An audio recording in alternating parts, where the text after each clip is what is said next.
Muito legal. Muito legal. De Solta. dizer que andei errado e eu entendo.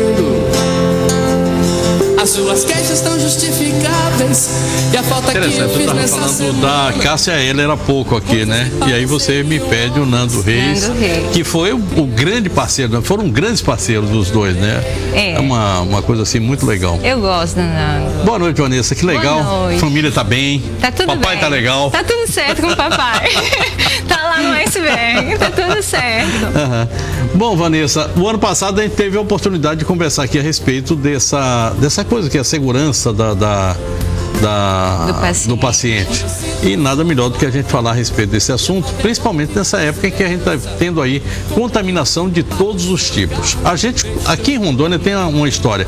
Se alguém ficar doente e não sabe exatamente o que é, deve ser uma virose. É uma virose. E a virose é assim, né? Mão, Mão. espirro. Isso. Quando você fala de higienização das mãos, você fala numa ação preventiva, numa prevenção de tudo, tanto no ambiente hospitalar como na vida da gente, na casa da gente. A gente, no que lava as mãos, a gente está prevenindo de tudo que é doença, né? Tanto no ambiente hospitalar como na própria comunidade. O espirro mesmo, hoje com HN1, que está aí matando pessoas em São Paulo, que está aí gerando um surto no Brasil. Que pode acontecer aqui uma hora, Que né? pode. Já Estou dizendo que não. existem Tomara que não. casos suspeitos em Rondônia, né? Mas é um negócio que você não tem como controlar. Então, a pessoa, ela tem que tomar o cuidado e tomar cuidado com o próximo. Porque no que você espirra e coloca as mãos no nariz, na boca, e vai e cumprimenta o colega, e vai Isso é e um pega uma jato de vírus, maçaneta. né? É um jato de vírus. Hoje eu tive com o Sérgio Mello, o doutor Sérgio Mello. Ô, Serjão, você precisa aparecer, meu querido amigo. E ele me veio com uma história de que um espirro chega a alcançar 20 metros. Você é louco! Se alcança 20 metros, quantos vírus não estão sobre as superfícies dos móveis, das coisas que estão pela casa, das coisas que estão pela rua, das coisas que estão no dia a dia das pessoas? Então, hoje o cuidado com o espirro, com uma tosse, não é mais aquele hábito de você pegar, tossir e colocar a mão. Não faça mais isso. Hoje é uma outra posição. Qual é? A posição é muito feia, mas é necessário. Quando uma pessoa for tossir e espirrar, ou ela estica a camisa e coloca o rosto para baixo, né? E tosse, espirra nessa região, no peito, e guarda para si, né? Aham. Ou Porque uma secreção que você está trocando com você. Trocando não, você está colocando no seu próprio corpo. Não tem nada demais. né? Você Está já tirando tá de um com- ponto, já está colocando no seu próprio corpo.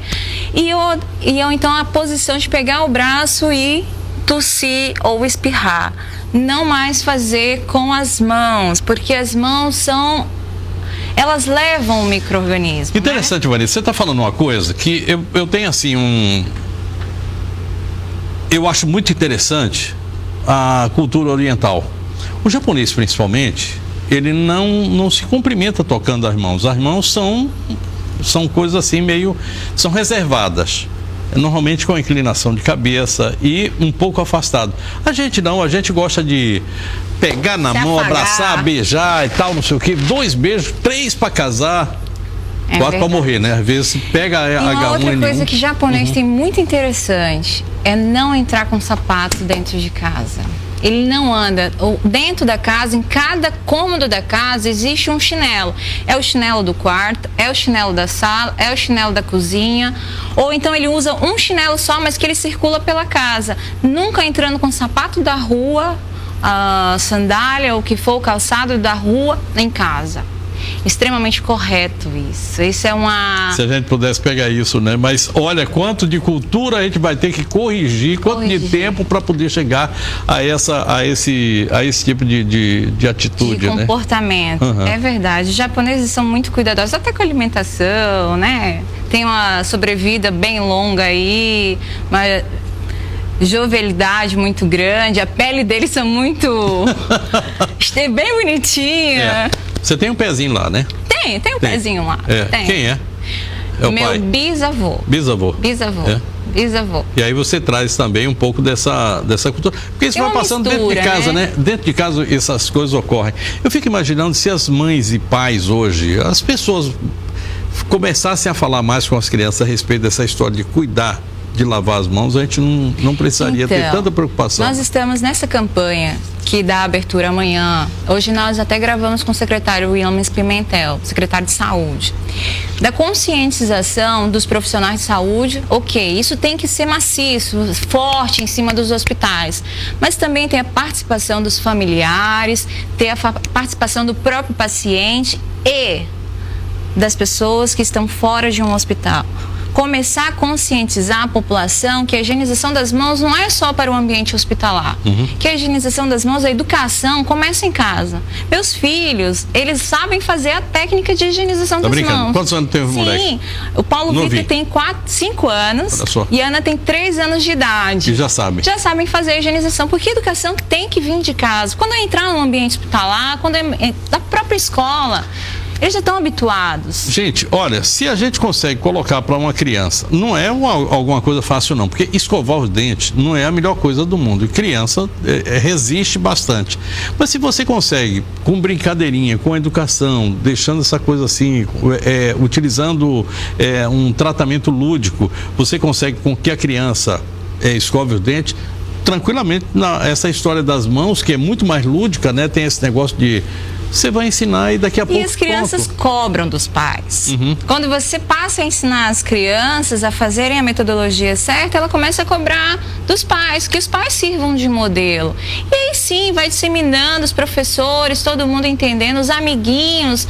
E aí, quanto de coisa que você não reduziu? Quanto de doença que você não reduz? Educando desde casa. Me diz uma coisa, dentro dos hospitais... há essa preocupação, mas existem pessoas que não ligam muito para o assunto e que esquecem. Infelizmente.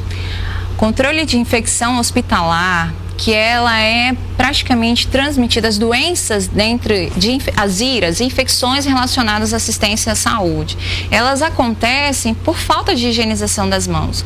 Profissionais que atendem um paciente e desse paciente pulam para outro. E desse paciente pulam para outro, e pulam para outro, e pulam para outro. E assim levando um bichinho desse, um micro-organismo desse paciente para os demais, e demais, e demais.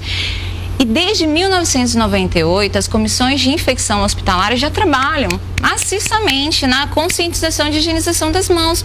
Mas é uma tarefa difícil. Por isso que a higienização das mãos veio como... 5ª meta internacional de segurança do paciente, para intensificar mais ainda. Higienização é uma coisa, higienização das mãos é um ato que ele nunca vai cair da moda. Ele vai sempre ser trabalhado dentro do hospital, na conscientização dos profissionais, dos familiares, do paciente. Sempre vai estar acontecendo isso. Vanessa, quando a gente pega lá se a gente fizer uma raspagem de mãos sem lavar e colocar no meio de cultura, você vai ver aquilo ali...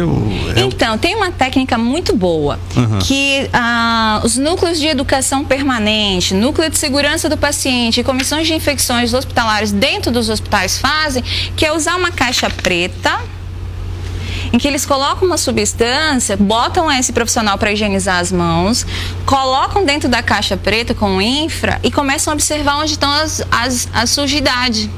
Tá vendo? Você lavou suas mãos, mas elas não estão completamente limpas. Qual é a parte da mão que fica mais cheia de sujeira? A palma. A palma. A palma da mão. A palma, porque a palma você pega, você tem contato, é onde você mais usa, é a palma das mãos. Então é onde vai estar a maior concentração de micro, mas não impede que as outras regiões, inclusive as unhas, tenham os micro-organismos. Olha, lembrar aqui para você o seguinte, se você estiver gripado, tiver com alguma infecção, aquilo que você sabe que pode passar para outra pessoa, tenha um cuidado. Sabe por quê?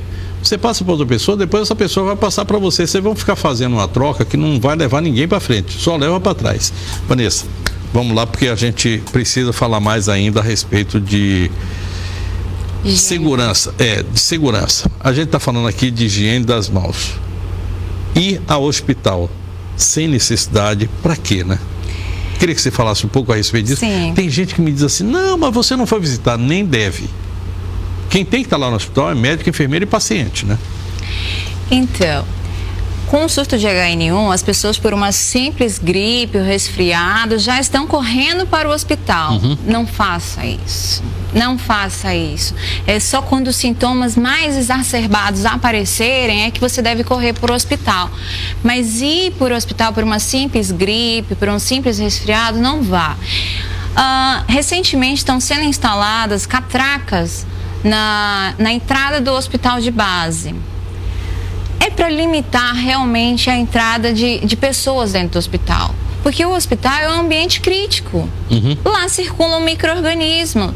E assim como as pessoas podem estar saindo de lá com alguma contaminação, elas também podem trazer da comunidade para dentro do hospital. Então, limitar a entrada de pessoas que não precisam, que não têm necessidade, é claro que lá fazer os cuidados, ser o acompanhante, mas se limitar 1, 2 pessoas cuidando do paciente, lá, acompanhando ele, ok. Mas evite. E a visita tem que ser rápida, né? A visita tem que ser rápida. E por favor, não leva criança, não. Não, criança é proibido. Criança é Pelo proibido, amor de Deus, porque isso é criança loucura. tem uma imunidade baixa, ela não tem a imunidade semelhante à nossa. Ela tem uma imunidade mais sensível. Ela está muito. Tanto é que numa vacinação, quem são as primeiras pessoas a serem vacinadas? Crianças e idosos. Idosos, profissionais de saúde, gestantes. Você é uma biomédica. Sou biomédica. Quer dizer, você estuda essa coisa aí já de muito tempo.